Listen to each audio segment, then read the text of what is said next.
আসসালামু আলাইকুম। উইমেন এক্সপ্রেসের নিয়মিত আয়োজন এ মাসের বই নিয়ে আমরা আপনাদের সামনে আবার হাজির হয়ে গেছি প্রতি মাসের মতো। তো একটি মজার কথা দিয়ে আজকে শুরু করি। আমরা এই যাত্রাটা শুরু করেছিলাম 2015-তে। আসলে তখন আমি ব্যক্তিগতভাবে লিখতাম।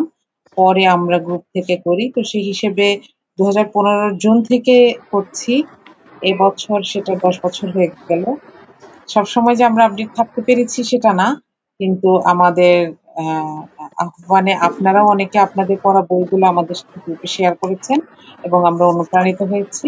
এ মাসে আমরা দেখেছি যে বেশ কয়েকজন তাদের বইয়ের সাথে একটু কপির সাথে ছবি দিয়েছেন। এই ব্যাপারটিও আমাদের কাছে ভালো লেগেছে। তো আমাদের সাথে আজকে অতিথি হিসেবে যিনি আছেন, জুলাইয়ের যোদ্ধা সাকাফি। সাবিকা, আসসালামু সাকাফি যদি আলাইকুম। জি নিজের পরিচয়টা যদি একটু দাও। আমি ঢাকা বিশ্ববিদ্যালয়ে পড়ছি, চতুর্থ বর্ষ, মনোবিজ্ঞান বিভাগ। আর আমরা ঢাকা বিশ্ববিদ্যালয়ে একটা অর্গানাইজেশন করেছি, অ্যাকশন ফর কমিউনিটি ট্রান্সফরমেশন, যেটা আমরা ক্যাম্পাসে যারা মেয়েরা আছি তাদের সমস্যাগুলোকে আসলে অ্যাড্রেস করার জন্য কোনো প্ল্যাটফর্ম নেই।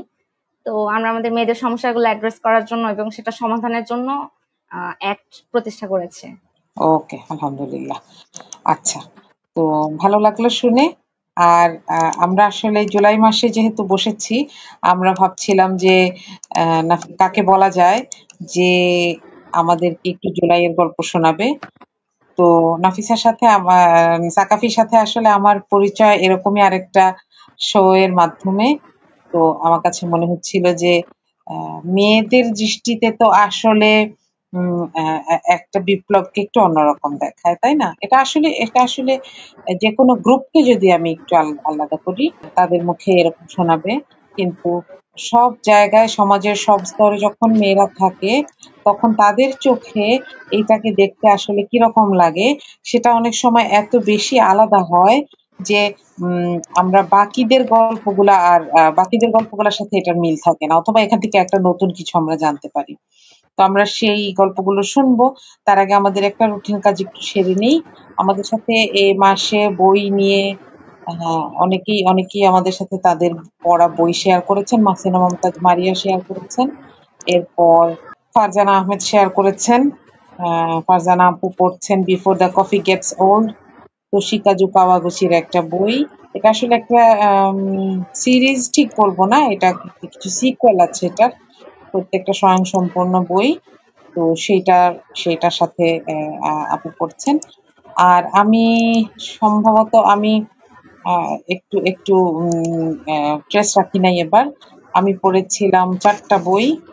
তো সেই 4টা বইয়ের মধ্যে ছিল হচ্ছে লিসবেথ, এটা অনুবাদ বই হেনরি রাইডার হ্যাগার্ডের। নাজিমুদ্দিনের একটা বই জাল, ইসলাম প্রচারের হৃদয়গ্রাহী পদ্ধতি আল্লামা আল বাহি আল খাওলি, এবং সবার শেষে ফুলকুমারী পড়েছি পিনাকি ভট্টাচার্যের। এই 4 নাম্বারটা নিয়ে আমি একটু বলতে চাই যে এটা আসলে একটা অনুবাদ করা বই। তো আমার কাছে ভালো লেগেছে লকডাউনের সময়কার কিছু গল্প, এবং সেখানে আস্তে আস্তে লেখকের তার ছাত্র জীবনের কিছু গল্প উঠে এসেছে, রাজনীতির গল্প। অবশ্য আমরা জানি যে তিনি খুব রাজনীতি সচেতন মানুষ। আহ আর এরপরে পরবর্তী সময়েরও কিছু রাজনৈতিক ব্যাপার উঠে এসেছে। মোটামুটি ওই সময়টাতে উনি একটা নির্বাসিত জীবন কাটাচ্ছিলেন। তখন ফুলকুমারী তার সহকারী ছিল বলা যায়, যে এক ধরনের সহচর ছিল। এখন ফুলকুমারীটা কে, এইটা আমি একটু আপনাদের জন্য সাসপেন্স রাখতে চাই, যারা বই পড়বেন তাদের জন্য। সম্ভবত প্রচ্ছদ দেখলে এটা বোঝা যাবে। এটা বাংলা বইটা বাজারে এনেছে ওয়াফি থেকে, আমি কিনেছি। তো বাংলা অনুবাদের ক্ষেত্রে আমার একটু কথা হচ্ছে যে যেহেতু লেখক নিজে বাংলা পড়েন নাই, আমার কাছে একটু কিছু জায়গায় কিছু অসামঞ্জস্য লেগেছে যে লেখক যে ব্যাকগ্রাউন্ডের মানুষ আসলে এখানে সেটা ফুটে ওঠে নাই, বরং অনুবাদে যিনি অনুবাদক তাকে দেখা যাচ্ছিল বেশি। যেহেতু আমি তার লেখাও পড়ি, হাসান রুবায়েত অনুবাদ করেছেন। তো এই ছিল মোটামুটি আমাদের বাকি বইয়ের গল্পগুলো। আমরা এখন সাকাফির কাছ থেকে সবার আগে একটু শুনতে চাই রিসেন্টলি পড়া কোনো বই নিয়ে যদি আমাদের সাথে একটু শেয়ার। আমি রিসেন্টলি আমাদের মহিলা সাহাবী যারা আছে তাদেরকে নিয়ে পড়ার ব্যাপারে একটু খুব ইন্টারেস্ট ফিল করছি। আগেও পড়েছি, হয়তো অনেকজন সাহাবীর একসাথে গল্প পড়েছি আর কি। তো এবার একবারে আলাদা আলাদা করে আমাদের সাহাবীদের একটা বই, একজনেরই একটা বই হবে, এরকম পড়ার ইন্টারেস্ট ছিল। তো পরে আমি ইউটিউবে ইয়াসির কাদেরের কিছু লেকচার পড়েছি, মানে দেখেছি। তো দেখার পর আমার কাছে মনে হয়েছে শোনার চেয়ে পড়াটা হচ্ছে একটু অন্যরকম, পড়লে হৃদয় একদম গেঁথে যায়। পরে হচ্ছে আমি ওয়াফি লাইফ থেকে হচ্ছে আমাদের ইয়াসির কাদের কয়েকটা বই নিয়েছি, খাদিজা রাদিয়াল্লাহু তাআলা আনহু, আয়েশা রাদিয়াল্লাহু তাআলা আনহু। তো আমার হচ্ছে গতকালকে পড়া শেষ হয়েছে আয়েশা রাদিয়াল্লাহু তাআলা আনহু। আমরা আসলে ছোট ছোট করে অনেক কিছুই জানি আয়েশা রাদিয়াল্লাহু তাআলা আনহু সম্পর্কে, বাট যখন ইয়াসির কাদিরের আমি এই বইটা এটা অনুবাদ করেছে হচ্ছে আলী আহমদ মাবরুর। তো যখন এটা পুরোটা পড়েছি তখন হচ্ছে আয়েশা রাদিয়াল্লাহু তাআলা আনহু সম্পর্কে একদম ফার্স্ট টু লাস্ট একদম ডিটেইল একটা মানে ব্যাপারটা পেয়েছি, মানে একদম স্টেজ একটার পর একটা যেটা। তো পড়ে ভালো লেগেছে। তো অনেকগুলো না জানা জিনিস যেগুলো হচ্ছে মানে ছোটবেলা থেকে আমরা কমন জিনিসগুলো শুনে আসছিলাম আয়েশা রাদিয়াল্লাহু তাআলা আনহু নিয়ে গল্পগুলো, তো এটার মধ্যে হচ্ছে এখন অনেকগুলো অজানা ব্যাপার জেনেছি। যেমন একটা ব্যাপার খুব যেটা ভালো লেগেছে সেটা হচ্ছে আয়েশা রাদিয়াল্লাহু আনহু মহিলা সাহাবীদের মধ্যে সবচেয়ে বেশি হাদিস বর্ণনা করেছেন। ওনার হচ্ছে প্রায় 2200 হাদিস আছেন। তো ইয়াসির কাদের যেটা বলছিলেন আর কি, যে আমরা যখন কাউকে নিয়ে কথা বলতে যাই তখন হচ্ছে কথা খুঁজে পাই না, কিন্তু আয়েশা রাদিয়াল্লাহু তাআলা আনহুকে নিয়ে যখন কথা বলতে যাচ্ছি তখন কোনটা রেখে আসলে কোনটা বলবো এটা বুঝতে পারছি না আর কি, যে এত তথ্য ওনার ব্যাপারে।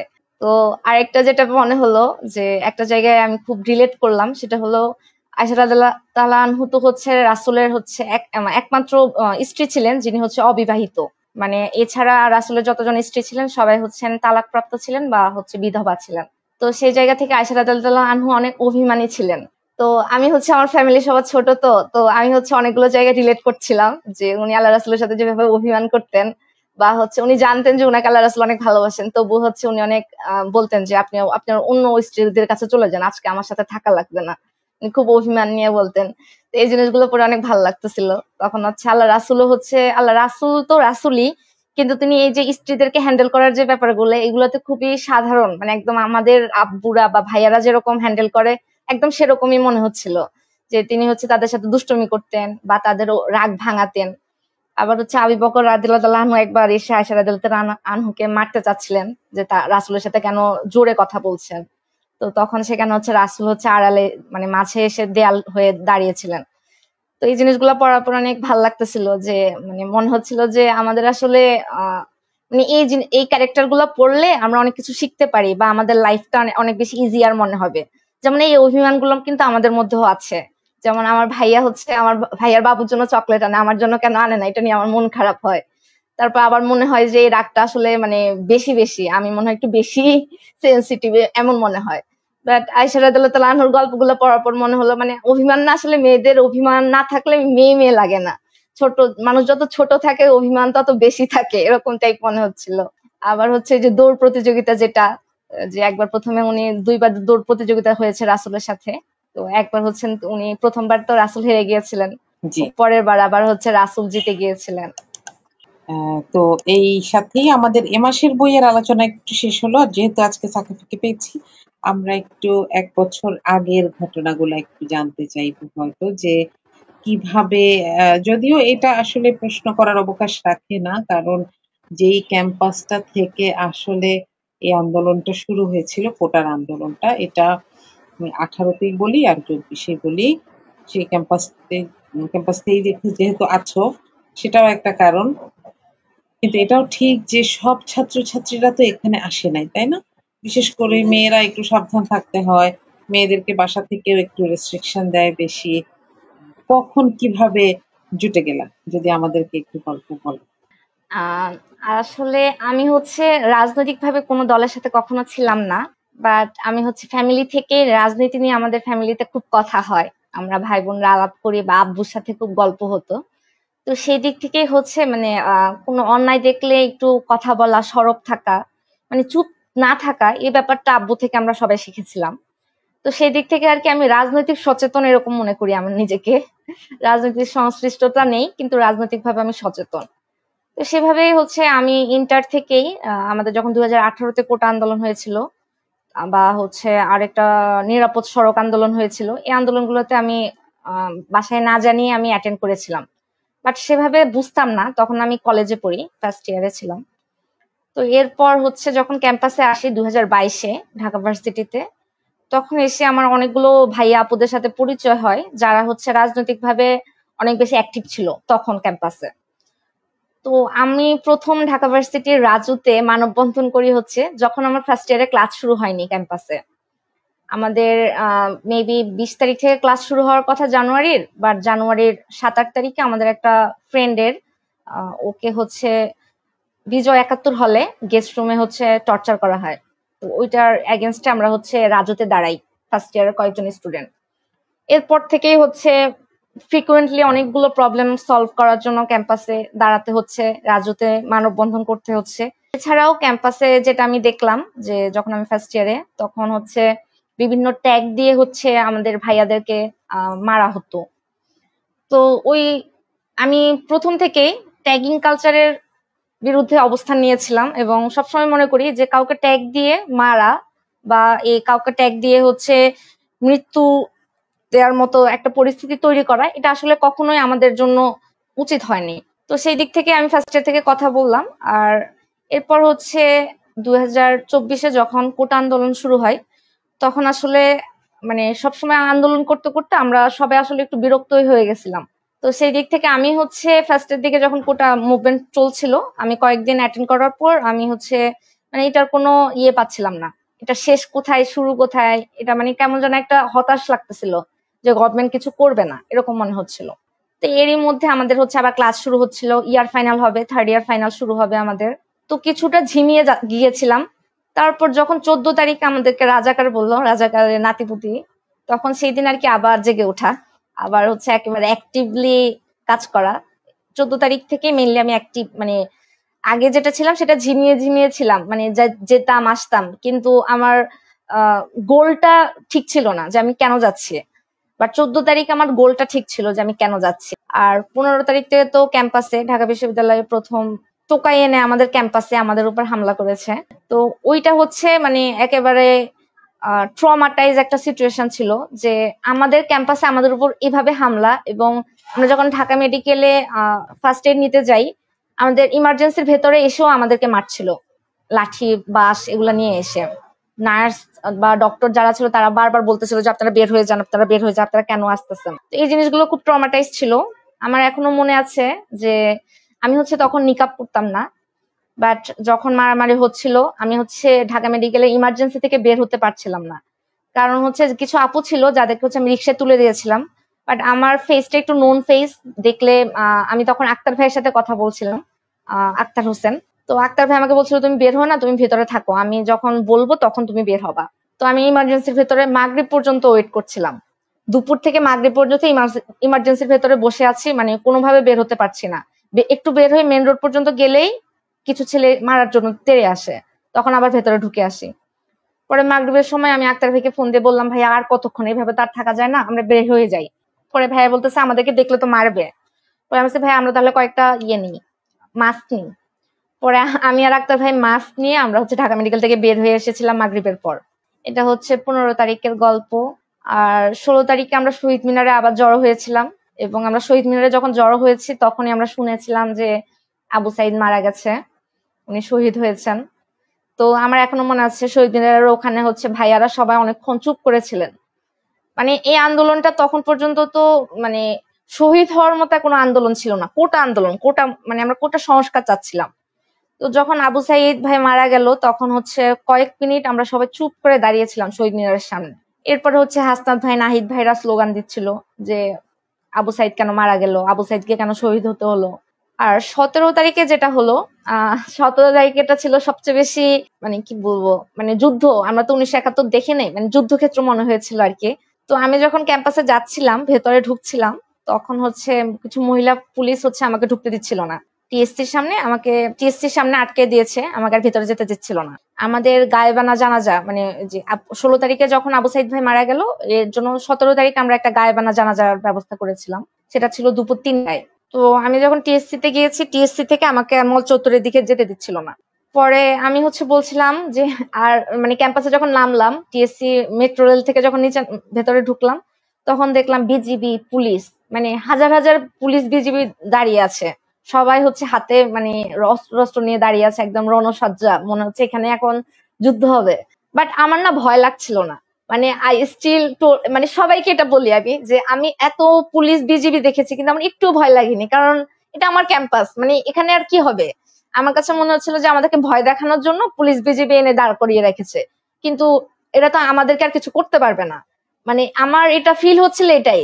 এত পুলিশ বিজিবি দেখে আমার একটু ভয় লাগছিল না। ইভেন আমার এখনো মনে আছে, আমি আমার মানে যখন ঢুকতে দিচ্ছিল আমি বলছি আমি যাবো, আপনি কি করবেন করেন। মানে আমার এত সাহস মনে হচ্ছিল যে আমি গেলেও তো এরা তো আমাকে কিছু করতে পারবে না, আমাকে টাচও করতে পারবে না।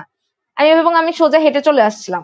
পরে পাশের আরেকজন পুলিশ, মেয়ে পুলিশ বলতেছিল আচ্ছা থাক, যেতে দেন, সমস্যা নেই, থাক যাক। পরে আমি আরেকটু সামনে এগিয়ে আসার পর রোকেয়া হলের সামনে যখন আসলাম তখন আবার পুলিশ ধরলো যে আপনি কোন হলের, কার্ড দেখান। পরে আমি কার্ড দেখালাম, বললো আপনি এখানে কেন। আমি বলছি আমি আমার ক্যাম্পাসে কোথায় থাকবো এটাকে আপনাকে বলবো। মানে আমি জাস্ট তর্ক করতেছিলাম, মানে এত সাহস ছিল যে তর্ক করতেছিলাম পুলিশের সাথে। মানে ব্যাপারটা এরকম, আমার কাছে এরকম, আমার পুলিশে খুব ফোবিয়া ছিল অনেক আগে, আমি কখনো পুলিশের সামনাসামনি কথা বলিনি। This was my first time যে আমি পুলিশের সামনাসামনি কথা বলছিলাম। আর আমার কাছে খুবই সাহস লাগতেছিল যে আমার ক্যাম্পাসে আমি কথা বলতেছি, আমাকে তো কিছু করতে পারবে না, এরকম একটা সাহস ছিল। পরে যখন একটু সামনে আসলাম, মল চত্বরে গেলাম, তখন দেখলাম আমাদের ভাইয়ারা অনেক কম। মানে 3টায় জানাজা হওয়ার কথা, 3টা অলরেডি বেজে গেছে, বাট আমাদের ভাইয়াদের উপস্থিতি খুব কম, আর কোনো মেয়ে নাই, কোনো মেয়েকেই দেখা যাচ্ছে না সেখানে। পরে আমি আমার বোনকে নিয়ে গেছিলাম, আমার বোন মেডিকেল স্টুডেন্ট ছিল তখন, ফোর্থ ইয়ারে, এখন তার মেডিকেল কমপ্লিট। তা আমি আমার বোন গিয়েছিলাম, আপু বলতেছে দেখো কোনো মেয়ে নাই, আমরা শুধু 2জন। পরে আমি বলতেছিলাম সমস্যা নাই, আসবে হল থেকে আপুরা। পরে কথা হচ্ছিল, এর মধ্যে হচ্ছে কার্জনের দিক থেকে অনেকগুলা মিছিল আসলো, কয়েকটা কফিন আসলো। কফিন আসার পর আমরা হচ্ছে জানাজা, ভাইয়ারা জানাজা পড়লো, আমরা পাশে দাঁড়িয়েছিলাম। মেয়েও এসেছে অনেকজন, প্রায় 50-60 জন মেয়েও আসলো। আবার অন্যান্য যারা মেয়েরা বাইরে ছিল তারা কন্ট্যাক্ট করতেছিল যে ঢুকতে দিচ্ছে ক্যাম্পাসে। পরে আমি সবাইকে বলছিলাম যে ঢুকতে দিবে, বাট একটু কথা বলতে হবে, পুলিশদের সাথে একটু চোখ রাঙিয়ে কথা বললে ঢুকতে দিবে। আমাকেও ঢুকতে দিচ্ছিল না, বাট আমি জোরাজোরি করে ঢুকেছি। পরে হচ্ছে জানাজা শেষ হলো, তখন হচ্ছে আমরা উল্টে ঘুরে আমরা হচ্ছে ইয়ের দিকে যাচ্ছিলাম, রাজু ভাস্কর্যের দিকে যাচ্ছিলাম। তখনই হচ্ছে মল চত্বর এবং রাজু দুই দিক থেকে হচ্ছে আমাদেরকে জাস্ট স্যান্ডউইচ করে ফেললো, দুই দিক থেকে একসাথে টিয়ার গ্যাস, একসাথে হচ্ছে সাউন্ড গ্রেনেড এবং ছড়া বুলেট মারা শুরু করছে। পরে আমরা হচ্ছে যখন পিছনের দিকে মিছিল যখন ঘুরে গেল, তখন মেয়েরা হচ্ছে, আমরা পিছনে ছিলাম, আমরা সামনে চলে গিয়েছে। তো যখনই হচ্ছে সাউন্ড গ্রেনেড মারা শুরু করলো মেয়েরা, আমরা তো একটু বেশি ভয় পাচ্ছিলাম। পরে পেছনে যারা ভাইয়ারা ছিল তারা সবাই সামনে চলে আসছে আমাদের, এবং আমাদের সামনে কয়েকটা ভাইয়ার পায়ে হচ্ছে দেখলাম ছড়া বুলেট লাগতেছিল।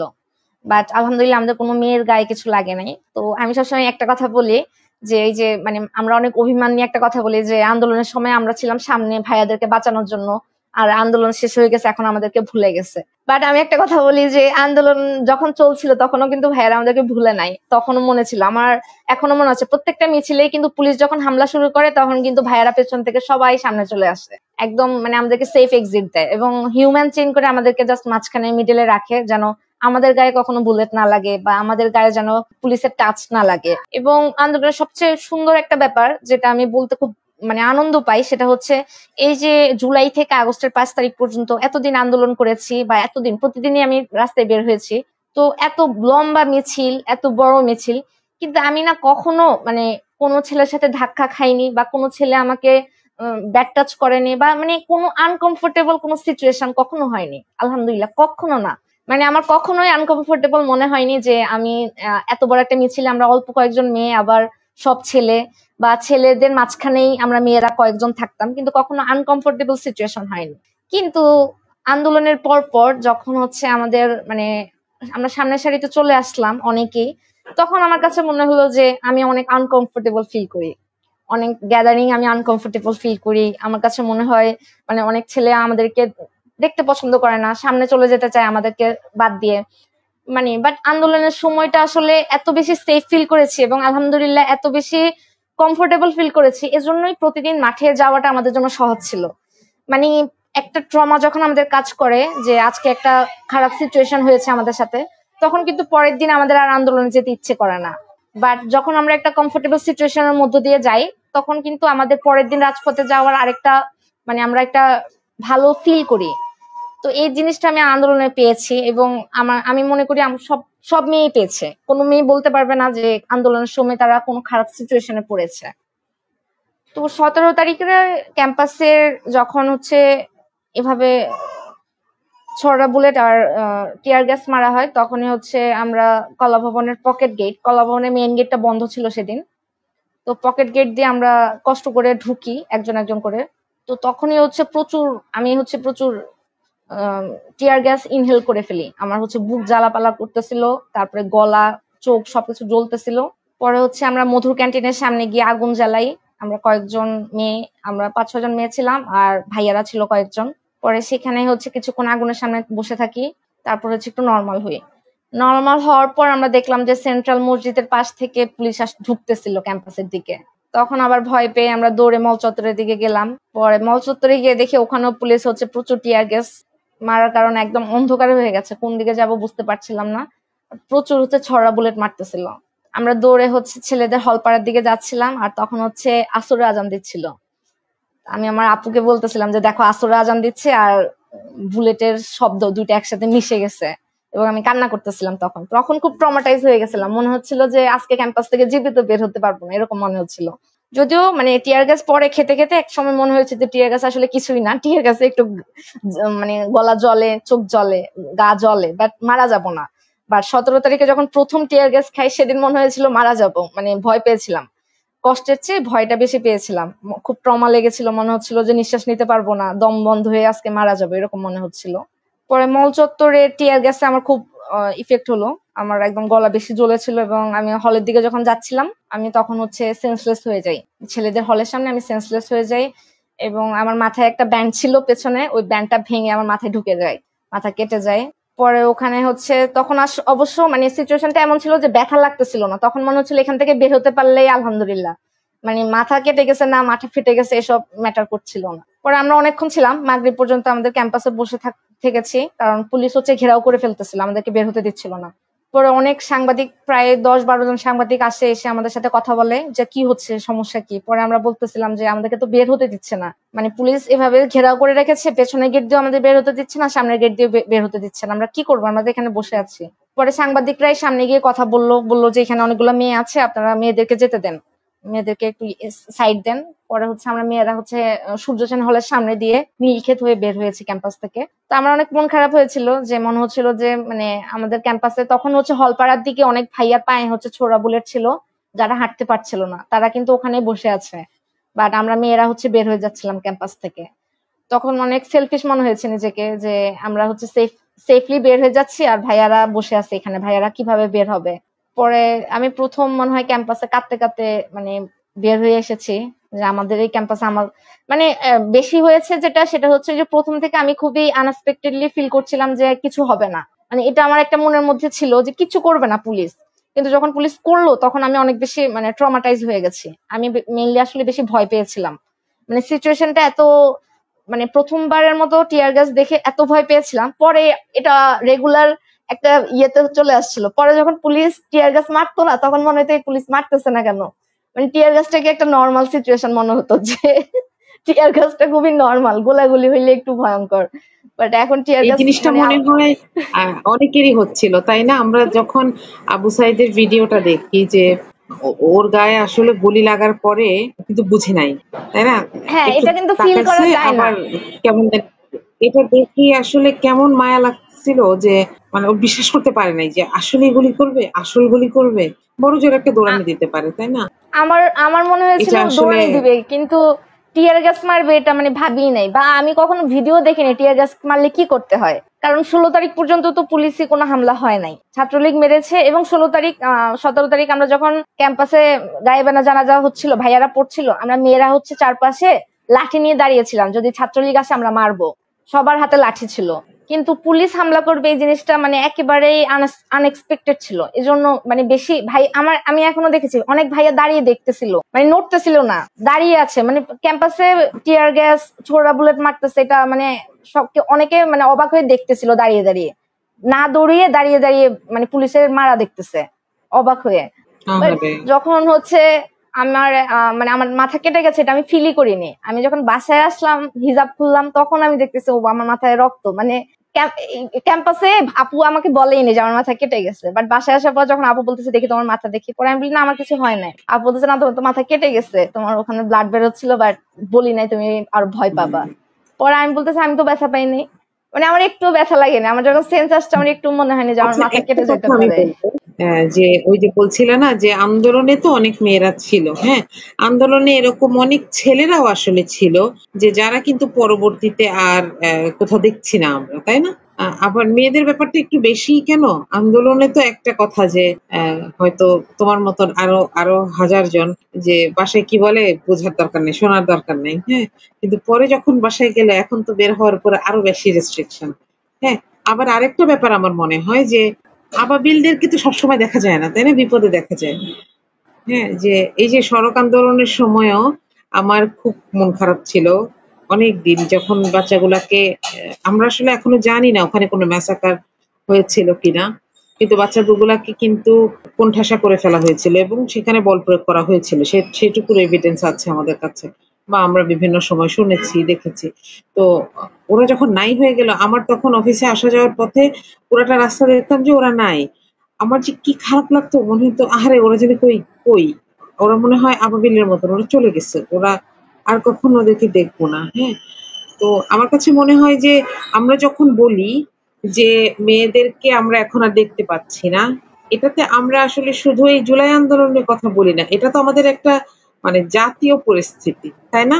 আমরা মেয়েদেরকে কোথাও দেখতে পাই না। হ্যাঁ, কাজের বেলায় দেখতে পাই, দেখবা সকালবেলা যখন গার্মেন্টসে যায় মেয়েরা, সেখানে সব ওয়ার্কাররা হচ্ছে মেয়ে, তাই না? কিন্তু হুম। আমরা যখন পলিসির জায়গায় আসি তখন কিন্তু আমরা আর মেয়েদেরকে দেখতে পাই না। হ্যাঁ, এখন এখানেও একটা বড় প্রশ্ন আছে। মেয়েদের একটা কোটা ছিল, একটা বড় সংখ্যক কোটা ছিল, কিন্তু এই কারণে যে যারা একটা সময় পিছিয়ে পড়া ছিল তাদেরকে আমরা কোটার মাধ্যমে বলো যেভাবেই হোক আগায় নিয়ে আসলাম, চাকরি পাওয়ার ব্যবস্থা করে দিলাম। কিন্তু আসলে কি সেই অবস্থাগুলা কি লিডারশিপে যাওয়ার মতন অবস্থা?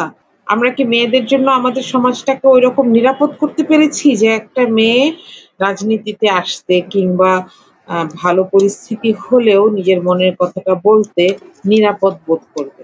এখানেই আমি তোমার আরেকটা যেই প্রসঙ্গে তোমার সাথে কথা বলতে চাই সেটা হচ্ছে যে তুমি মাঝে মধ্যে এই ব্যাপারগুলোতে বেশ সরব, যে সোশ্যাল মিডিয়ার হ্যারাসমেন্ট, তারপরে তোমাকে একটা মিডিয়া তোমার সাথে একটা ব্যবহার করা হয়েছিল সেটার ব্যাপারে। হ্যাঁ, তো ওইটার আমি আমার কনক্লুশনটা আগে বলে দিই, পরে তোমার কাছ থেকে ঘটনাটা শুনবো যে আসলে মেয়েদের জন্য একটা বাড়তি পরিবেশের নিরাপত্তা বা সতর্কতা দরকার।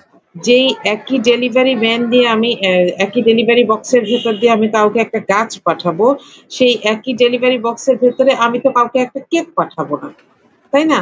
কারণ আমরা যখন দেখি যে যেই জিনিসটা যত বেশি সফিস্টিকেটেড সেই জিনিসটার প্যাকিংটা তত বেশি এনশিওর করে যে সেটা যেন ভালো থাকে। সেক্ষেত্রে মেয়েদেরকে যদি আমরা সেই জায়গাগুলো এনশিওর করতে না পারি, তাহলে আমাদের জন্য ভবিষ্যতের সময়টা আরো খারাপ। কারণ দেখবা আজকে জুলাই আন্দোলনে অনেক মেয়েরা বাসার কথা না শুনে রাগ রাগ করে বের হয়ে গেছে, আগামীতে এটাও হবে না, বলবে দেখো ওই যে অমুকের মতন তোমাকে সবাই চিল্লাচিল্লি করবে বা বকাঝকা করবে। তোমাকে একটা চ্যানেলের সাথে কথা বলতে বলা হয়েছিল, সেটার ব্যাপারে যদি তুমি কিছু বলতে চাও। আচ্ছা আপু, ওই যে আমরা হচ্ছে আমি বৈষম্য বিরোধী ছাত্র আন্দোলনের গণ অভ্যুত্থান সেলে কাজ করছিলাম।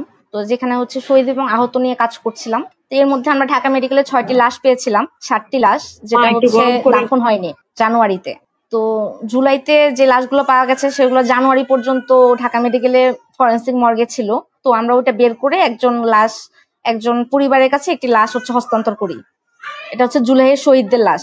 তো সেখান থেকে হচ্ছে চ্যানেল আই থেকে আমার সাথে কন্ট্যাক্ট করে যে তারা হচ্ছে আমাকে একটা টক শোতে ডাকতে চায়, মানে তারা কিভাবে এই লাশগুলো আমরা আইডেন্টিফাই করেছি বা ফ্যামিলির সাথে কিভাবে আমরা যোগাযোগ করেছি এই জিনিসগুলো জানার জন্য আর কি। তো সেখানে হচ্ছে তারা হচ্ছে যখন আমাকে ফোন দেয় তখন হচ্ছে বলে দেয় যে আপু আপনি হিজাব করেন, হিজাব করতে পারবেন বাট নিকাব করতে পারবেন না। তো আমি বলেছিলাম আমি তো নিকাব মেনটেন করি। পরে বলে এটা আপনার ঊর্ধ্বতন যারা আছে তাদেরকে বলা হয়েছে। পরে আমাদের ঊর্ধ্বতন যারা ছিল তাদের সাথে আমি যোগাযোগ করি। পরে তারা হচ্ছে বলে যে তুমি কি যাবা নাকি যাবা না, তুমি যদি নিকাব করে যাও, নিকাব ছাড়া যাও তাহলে যেতে পারবা, আর যদি নিকাব করো তাহলে যেতে পারবা না। পরে আমি বলছি তাহলে আমি যাবো না। তো আমার নিকাপের গল্পটা একটু আছে যে কারণে হচ্ছে আমাকে ট্রল করা একটু ইজি ছিল। আমি হচ্ছে আপু 5ই আগস্ট পর্যন্ত আমি নিকাব করতাম না। হ্যাঁ, আমি শুধু হিজাবটাই মেনটেন করতাম। তো আপু 5ই আগস্ট যেটা হয়েছিল যে আমি আমার সামনে অনেক মানুষকে গুলিবিদ্ধ দেখেছিলাম এবং অনেকে শহীদ হয়েছিল সেদিন 5ই আগস্ট সকালে। মানে আমরা তো হচ্ছে শেখ হাসিনা পালানোর আগে অনেক ভাইয়ারা শহীদ হয়ে গেছে, আমরা ঢাকা মেডিকেলে লাশ রেখে আমরা হচ্ছে বিজয় মিছিলে এসেছিলাম শাহবাগ। তো সেদিন যখন আমি বাসায় ফিরেছিলাম আমার মধ্যে একটা রিয়েলাইজেশন ছিল যে আজকের দিনটা আমার শেষ হতে পারতো। তো আমি আমার স্রষ্টার সাথে আমার সম্পর্কটা একটু ক্লোজ করতে চাচ্ছিলাম, এই জন্য আমি নিকাবটা শুরু করি। এটা 5ই আগস্টের পরে। তো 5ই আগস্টের আগে আমার কিছু নিকাব ছাড়া ছবি ফেসবুকেও ছিল। তো চ্যানেল আই থেকে যখন আমাকে আমার ভাইয়েরা যখন বললো যে নিকাব করে করা যাবে না, তুমি নিকাব খুলে যেতে হবে, তখন আমি বলছি আমি তো নিকাবটা এখন মেনটেন করি, স্ট্রিক্টলি মেনটেন করি, এখন আমি নিকাব ছাড়া কোনো টক শোতে যাবো না। পরে আমার মনে আছে ভাইয়ারা তাচ্ছিলের সাথে বলছে 2 দিন আগেও তো নিকাব করতে না, এখন একদম ঢং করতেছো। পরে যাই হোক এভাবেও বলেছে যে শিবির টিবির সাথে যোগ দিছো নাকি, হ্যাঁ আগে তো নিকাব করতে না, এখন শিবিরের সাথে যোগ দিয়ে নিকাব শুরু করছো।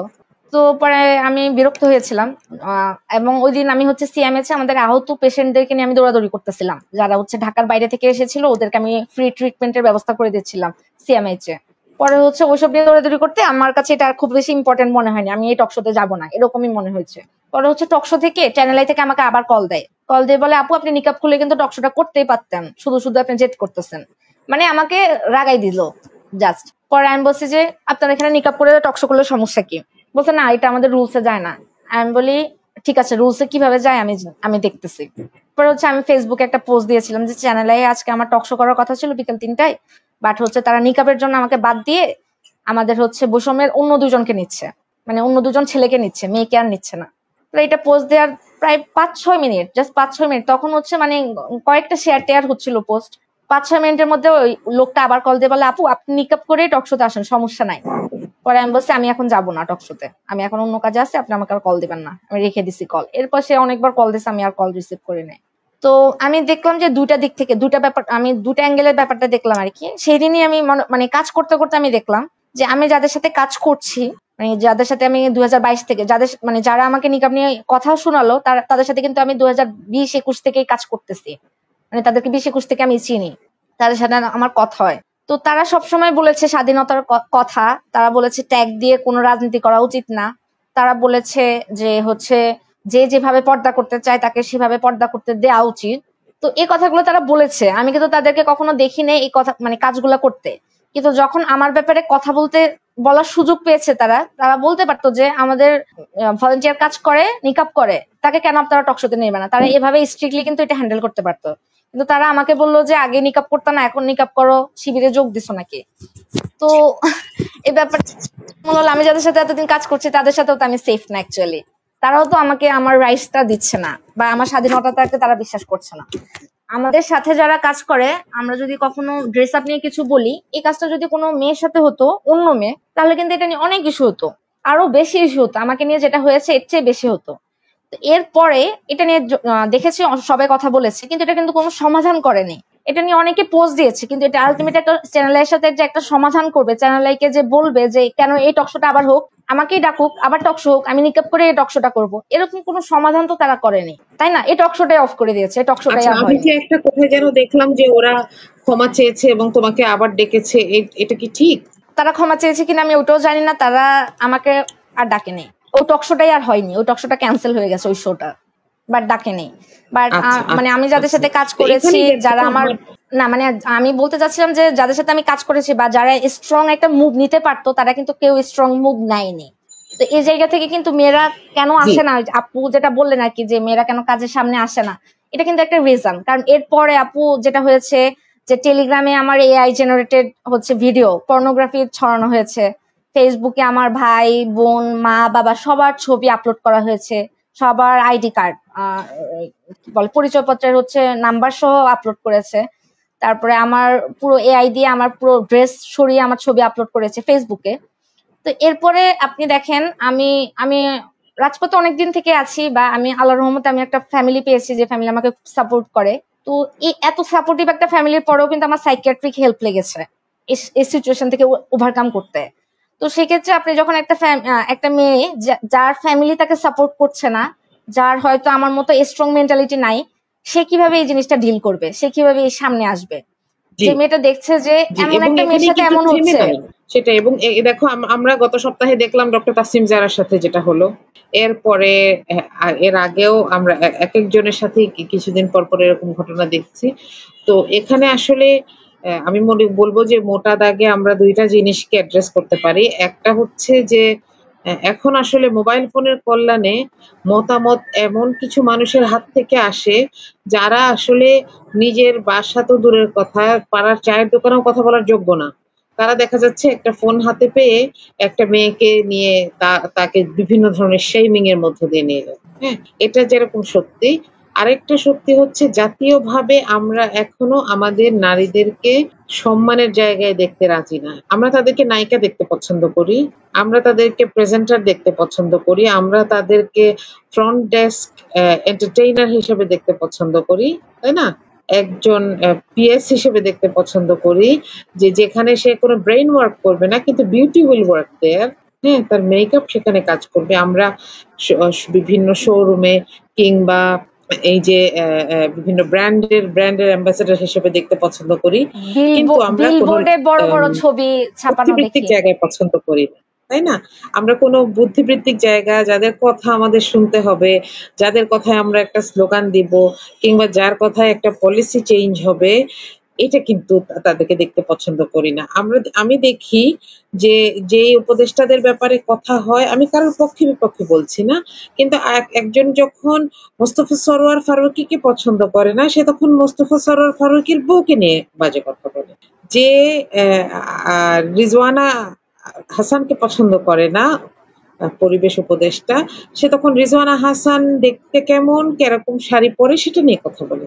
কিন্তু একই সাথে আমার যদি যখন একজন উপদেষ্টাকে পছন্দ হবে না, আমি কিন্তু সেই পুরুষটার পোশাক নিয়ে কথা বলছি না, আমি কিন্তু সেই পুরুষটার এটা বোথ দ্য ওয়ে।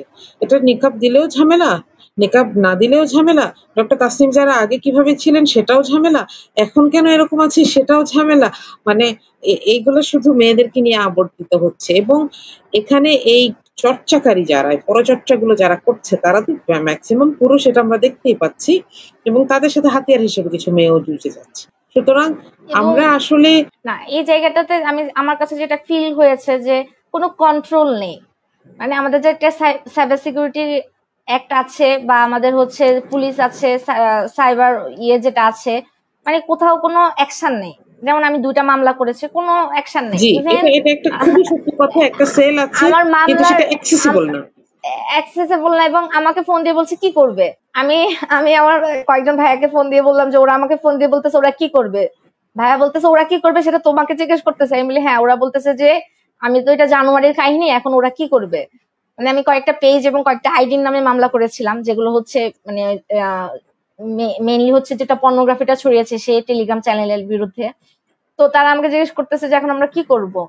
ফানি একটা কথা যে আমাকে ফোন দিয়ে বলতেছে কি করবে, মানে তারা কি করবে এটা কি আমি বলবো? এটা তো তারাই জানে তারা কি করবে এবং এটা কি করতে হয়, তাই না? কিন্তু এখনো ইভেন আপু, এই যে আমি যখন মাগরিবের নামাজ পড়ে উঠলাম, তখন হচ্ছে আমার কিছু ইম্পর্টেন্ট মেসেজ রিকোয়েস্ট আসে, মানে মাঝে মাঝে কিছু প্রয়োজনীয়। আমি কিছু সোশ্যাল অর্গানাইজেশনের সাথে কাজ করি, তো সেখান থেকেও কিছু টেল্পের জন্য আসে। আবার এখন নোয়াখালী ফেনীর দিকেও বন্যা হচ্ছে, তো আমি ফ্রিকোয়েন্টলি হচ্ছে আমার মেসেজ রিকোয়েস্ট চেক করি যদি কোনো হেল্পের দরকার হয়। তো এখনো দেখছি আমি যে আইডি গুলোর নামে মামলা করেছিলাম সেই আইডি গুলো থেকে আমাকে এখনো টেক্সট করছে। ইভেন আজকে সন্ধ্যায় 3টা আইডি থেকে আমাকে খুবই নোংরা টেক্সট করেছে। তো এটা হচ্ছে প্রত্যেকদিন আমি কম হলো 100টা মেসেজ রিকোয়েস্ট পাই, খুবই নোংরা। তো হয় কি, মানে এই মেসেজ রিকোয়েস্ট গুলো এখন জানুয়ারির মতো ট্রমা হয় না, কিন্তু মেসেজ গুলো দেখার পর কিছুক্ষণ ব্রেইন কাজ করে না, মানে জাস্ট স্টপ থাকে, মানে কেমন যেন লাগে, কোনো কিছু ভাবতে ইচ্ছে করে না, মানে কেমন। তো এই জিনিসগুলো আমরা প্রত্যেকদিন ফেস করছি, তো আমাদের প্রোডাক্টিভিটি তো কমবে, এটাই স্বাভাবিক, তাই না? আমরা ফ্রন্ট লাইনে যেতে চাইবো না, এটাই তো স্বাভাবিক। আমরা প্রোগ্রাম গুলাকে ইগনোর করবো, এটাই তো স্বাভাবিক, তাই না? কারণ কেউ তো চাইবে না নিজের ট্রমা নিতে, তাই না? আমি তোমাকে আরেকটা কথা বলবো, জানো, যে আসলে তোমাকে বিরক্ত করছে সে তো তোমাকে চাইতেছেই এইটা যে তুমি সামনে না যাও। হ্যাঁ, এবং আমি চাই, আমি তাদেরকে কখনো জয়ী করতে চাই না, আমি চাই আমি সবসময় সামনে থাকবো, মানে যেখানে আমার থাকা উচিত সেটাই। এটা আসলে আমাদের মাথায় রাখতে হবে। হ্যাঁ, যেখানেই যাও হেটার্স থাকবে, কিন্তু আমাদের হয় চামড়া মোটা করতে হবে, নইলে আমার একটা ক্লোজ সার্কেল থাকবে যেখানে আমি গিয়ে প্রেশার রিলিজ করব। এবং অবশ্যই আমাদেরকে এই জায়গাটা, একটা মজার ব্যাপার বলি, যে এই জায়গাটা কিন্তু আর কেউ তৈরি করে দিবে না। এই যে তুমি বিচার পাও নাই, এইটা একটা পুরুষ ভাবে ও আচ্ছা কিছু কথাই তো বলছে, ওদেরকে ব্লক করে দিলেই হয়, তাই না? কিন্তু এটা তো আসলে সমাধান না। এই জায়গাগুলোর জন্যই আসলে তোমার সামনে যাওয়া উচিত। তোমার মতন আরো 10 জনের সামনে যাওয়া উচিত, আরো 100 জনের সামনে যাওয়া উচিত, তাই না? যে হাতগুলোকে আপু আমরা আমি জুলাইয়ে তাদের দাবির জন্য উঠতে দেখেছি, আমরা তাদেরকে দেখতে চাই সোজা করতে। আপু আমি যখন সাইকিয়াট্রিস্ট দেখাতে গেলাম আর কি, তো তখন ওরা বলতেছে তুমি তো ঠিক আছো, তুমি কেন আসছো? যারা এসব বাজে কাজ করে তাদেরকে আমার কাছে আনা উচিত, তাদের কাউন্সিলিং করা উচিত। তো অ্যাকচুয়ালি আসলে আমরা আনফরচুনেটলি তাদেরকে পাচ্ছি না, এই জন্য আমাদের তোমাদেরকে কাউন্সিলিং করাতে এটাই হচ্ছে, তোমাদেরকে আমরা এই বলতে আসলে হচ্ছে গায়ে প্রকৃত চামড়া মোটা অসুস্থ করো। মানুষগুলা যাদের চিকিৎসা দরকার, আমরা হ্যাঁ, তাদেরকে তাদেরকে কিন্তু আমরা নিয়ে যেতে পাচ্ছি না। পারছি না। জি, এবং জানো আমার আরো ভয় লাগে যে তাহলে তাদের চারপাশের মানুষদের আরো কত খারাপ অবস্থা, তাদেরও তো একটা যারা তার ফ্যামিলি সাথে আছে, তারা। ফিজিক্যালি ইন্টারঅ্যাক্ট করে। এবং আমি সবসময় আপু জি মানে জি আমার আব্বু, আমি একবার হচ্ছে এরকম একটা সিচুয়েশনে পড়েছিলাম, আমি যখন স্কুল লাইফে পড়ি, তখন আমার আব্বু বলতো যে তুমি দোয়া করবা যেন আল্লাহ তাদেরকে মানে ধ্বংস করে। পরে আমি তো ছোট ছিলাম, তখন স্কুলে পড়তাম, অনেক ইনোসেন্ট ছিলাম। তো আমি তখন বলতেছিলাম আব্বু না, এটা দোয়া করবো না, কেন ধ্বংস হবে, আমি দোয়া করবো যেন আল্লাহ ওদেরকে হেদায়েত দিক। তো এই কথাটা আমার খুব মনে পড়ে, মানে এখন তো আব্বু নেই, বেঁচে নেই। তো আমার মাঝে মাঝে মনে হয় যে তখন ছোট ছিলাম, তখন আসলে এই দোয়া করতাম যে হেদায়েত দিক, কিন্তু এখন বুঝি যে হেদায়েত আসলে মানে ওদের জন্য না, এখন আর হেদায়েত দোয়া আসে না, ধ্বংসই দোয়া আসে যে আল্লাহ ওদেরকে ধ্বংস করো। কারণ সেটাই এত বেশি কষ্ট পেয়েছি, সেটাই ইভেন আপু প্রায় 1 সপ্তাহ কোনো ঘুমাইনি আমি জানুয়ারির সময়, যখন এই ট্রমাটাইজ সিচুয়েশনটা হয়েছিল। এখন মনে হচ্ছে এই জিনিসটা নর্মাল, এটা মিথ্যা, এটা কিছু না, এরকম মনে হচ্ছে। বাট তখন প্রথম স্টেজে যখন আমি এগুলা ফিল করেছিলাম, মানে এগুলা ডিল করছিলাম, তখন খুব ট্রমা হয়েছিল। আমার এখনো মনে আছে, আমি চোখ বন্ধ করলে ওই ওই মেসেজ গুলা, ওই ছবিগুলো আমার খালি ভাসতো চোখে, আমি ইস ঘুমাতে পারতাম না। তো আলহামদুলিল্লাহ আমার ফ্যামিলি আমাকে সাপোর্ট দিয়েছে, আমার ভাইয়া আমাকে বকা দিত, ভাইয়া ভাইয়া বলতো এটা এটা কোনো কথা, এটা পৃথিবীর সবাই জানে যে এটা ভুয়া, এগুলা এআই দিয়ে বানানো, এটা নিয়ে কান্নাকাটি, মানে ভাইয়া এটাকে খুবই মানে এটা নিয়ে কথাই বলতো না, ভাইয়া অন্য কথা বলতো, আসো আমরা ছবি দেখি, আসো আমরা গল্প করি, বাদাম খাই একসাথে। তো এই জিনিসটা তো সবাই ফ্যামিলি থেকে পায় না। তো যারা পায় না তাদের জন্য তো এই জিনিসগুলো ডিল রাইট করা আরো রাইট বেশি টাফ। জি তারা কিভাবে আরো বেশি কষ্ট পায় এবং সুইসাইডাল ফিল করে। জি সবাই তো আসলে ইগনোর করতে পারে না, সবার ইগনোরেন্স পাওয়ার একরকম না। তো ওইসব মেয়েদের জন্য জি আসলে আমাদের একটা সেফ সোসাইটি করা আমাদের মানে এটা একটা কর্তব্য।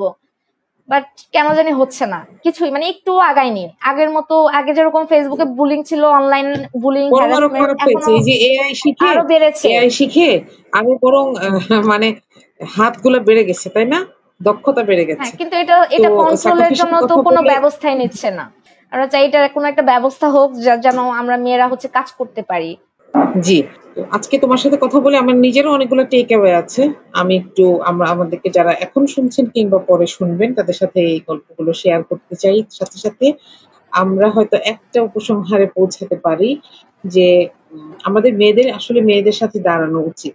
একজন স্ট্রং মা, একজন স্ট্রং বোন যেভাবে আরেকটা স্ট্রং বোন কিংবা সন্তান তৈরি করতে পারে, সেটা ১০ জন পুরুষের সাপোর্টের চাইতে হয়তো একটু আলাদা। আবার সমাজটাকে ঠিক করার জন্য আমাকে তো ২ দিকেই তাকাইতে হবে, তাই না? আমি যে অত্যাচারিত হচ্ছে তাকেই বললাম স্ট্রং হও, কিন্তু যে অত্যাচার করছে তাকে বন্ধ করলাম না। তাহলে তো আমি জুলাইয়ের আগের সময়টায় চলে যাচ্ছি। আমরা তো এখন আর সেই সময়টায় নাই। আমাদেরকে তো সময়টা বদলানোর প্রতিশ্রুতি দিয়েই একটা একটা পতাকা আবার পুনরুদ্ধার করে দেয়া হইলো, তাই না? আমাদের বাচ্চারা জান দিয়েছে, কেউ হাত কেউ পা দিয়েছে, হ্যাঁ? এই জায়গাটাতে মেয়েদের আমাদের নিজেদের ন্যায্য হিস্সাটা বুঝে নেওয়ার জন্য আমাদের অনেক বেশি সচেতনতা দরকার। আমি সাকাফিকে বলবো আরো ১০০টা সাকাফি যেন তোমার কাছ থেকে তৈরি হয়। তোমাকে সেই ইনশাল্লাহ। উদাহরণ হতে হবে। বিপ্লব আমাদের কাঁধে অনেক বড় দায়িত্ব দিয়ে গেছে, তাই না? জি আপু। তো আল্লাহ আমাদের সবাইকে তৌফিক দিন। তোমার বইয়ের গল্প এবং তোমার জুলাইয়ের গল্প ২ টার জন্যই তোমাকে অনেক অনেক অনেক অনেক ধন্যবাদ।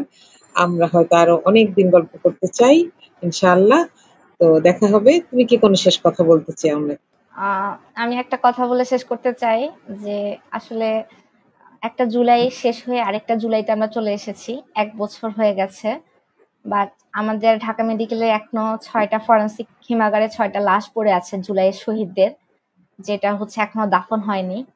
আর আমাদের হচ্ছে রায়ের বাজার শহীদ বুদ্ধিজীবী কবরস্থান যেটা আছে, সেখানে 114 জন শহীদকে দাফন করা হয়েছে জুলাইয়ে, যাদের পরিবাররা এখনো তাদেরকে খুঁজে বেড়াচ্ছে। তাদেরকে তুলে ডিএনএ টেস্ট করে এখনো তাদের পরিবারের কাছে লাশ হস্তান্তর করা হয়নি। এটা আসলে আমাদের শহীদদের প্রতি আমাদের মানে দায়িত্বের বরখেলাপ, যেটার জন্য আমাদের সবাইকে আসলে আল্লাহর কাছে মনে হয় হিসেব দিতে হবে, এটা আমি ফিল করি। তো অবশ্যই, আমি অবশ্যই। আমি দায়িত্ববান যারা আছে তাদের সবাইকে আসলে রিকোয়েস্ট করেছি যে এইগুলো দাফনের ব্যবস্থা করা। বাট আমি জানি না কেন যেন কেউ গুরুত্ব সহকারে নিচ্ছে না। বাট আমি খুবই মানে অশান্তিতে আছি যে এই লাশগুলোর এভাবে পড়ে আছে, কিন্তু এগুলোর দাফন হচ্ছে না, 1টা বছর হয়ে গেছে। তো এটাই এটাই বলতে চাই যে আমাদের জুলাইয়ের পর আমাদের অর্জন বা হতাশ হওয়ার অনেকগুলো ব্যাপার। হ্যাঁ, এটা তোমার লেখায় দেখে আমি খুব কষ্ট পাইলাম। আমার খুব খারাপ লাগছিল। তুমি বলছিলা যে অন্তত ডিএনএ টেস্ট করে রেখে তাদেরকে দাফন করা উচিত, তাই না? ডিএনএ টেস্টের জন্য স্যাম্পল রেখে আপু, তাদেরকে দাফন করা উচিত ডিএনএ যেন টেস্টের স্যাম্পল পরবর্তীতে হলে। নেওয়া হয়েছে, মানে ঢাকা মেডিকেলে যে 6টা আছে তাদের ডিএনএ স্যাম্পল নেওয়া হয়েছে, বাট শুধু দাফনের ব্যবস্থা করবে। ঢাকা মেডিকেল থেকে কয়েকবার যোগাযোগ করেছে, ওরা বলছে যে একটা ফোন দিয়ে জাস্ট আমাদেরকে বলে দিলেই আমরা রায়ের বাজারে এটা দাফন করে ফেলতে পারি, কিন্তু এই একটা কলের দায়িত্ব কেউ নিচ্ছে না, কেউ না। আমাকে আচ্ছা, গতকালকে কল দিয়েছে ঢাকা মেডিকেল থেকে। আচ্ছা। তো যারা দেখছেন আমাদেরকে এবং পরবর্তীতেও দেখবেন তারা হয়তো এই এই ভিডিওটা একটু শেয়ার করতে পারেন এটা বলে, অথবা এমনিতেও এটা নিয়ে একটু কথা বলতে পারেন যে যেন যাদের দায়িত্ব এটা করার তারা দায়িত্বটা করেন। সাকাফি ফিল করছে আমরা কষ্ট পাচ্ছি, কিন্তু আমাদের হাতে তো ক্ষমতাটা নাই, তাই না? এটার জন্য যে প্রশাসনিক ক্ষমতাটা দরকার সেটা যাদের হাতে আছে তারা যেন সচেতন হন। আল্লাহ তোমাকে ভালো রাখুন, আরো অনেক বেশি সাহসী করে দিন। তোমার জন্য দোয়া, আমাদের জন্য দোয়া করবা প্লিজ। হ্যাঁ, আচ্ছা আপু, আসসালামু আলাইকুম। আসসালামু আলাইকুম।